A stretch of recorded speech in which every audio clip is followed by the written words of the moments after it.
Welcome, here I've got Xiaomi Redmi K30S and I'm gonna show you how to turn on and off the camera shooter sound at this device.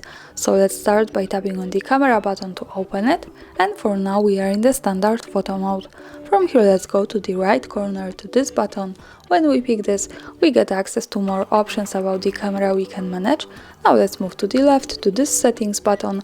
So here we can open the advanced camera settings. From here let's slide a little bit down to the general settings, and here we have the shooter sound option. So by using this button we can easily turn it off and turn it on like that as we need. And that's all, thanks for watching, subscribe our channel and leave the thumbs up.